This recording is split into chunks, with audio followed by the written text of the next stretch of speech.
When you look back at your discography and you look back, you celebrating the 20th year.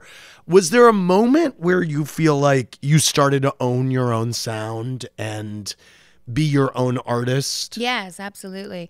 I mean, it was definitely for the Stripped record. It was like a coming clean. That's why I named it Stripped, because I was kind of stripping away all the elements that I felt weren't me, or overly trying to be marketed as like, I have a thing about just being in this business, growing up in this business, performing since I was 7. You're surrounded by this industry of older males, and, you end up being, a part of a lot of conversations and things that you're subject to way too early, and you start looking at yourself in a different way. And it takes you a while to shed all of that and to come into your own. And I said before Stripped, I was like, whether I sell 1 or 1 million records at the time, I was like, I have to be who I am. And that's where I birthed, where the fighters birthed themselves and gravitated towards Fighter, Beautiful, even Dirrty, just everything that owns who you are and being unafraid and fearless to showcase that to the world, So then talk to me about the experience then of being so liberated and putting Dirrty out and putting yourself out there.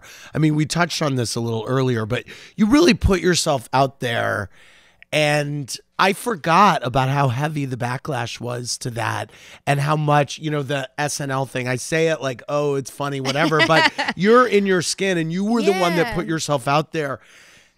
Was there a moment then where you were like, oh shit, what did I just do? No. There was not. That is a definite no.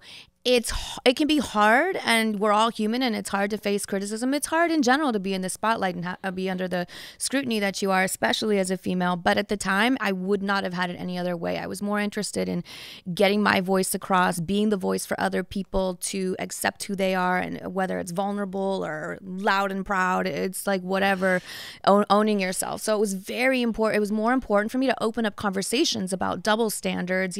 At the time, I think I was on tour with like Justin. And I was like, why can he, pelvic thrust and do this and that, but I can't, do this and that myself. And it was a great conversation starter, to be honest. And if anything, I'm happy to be able to have done things like that and look back and be so proud as being, one of the women that just own it and put it out there.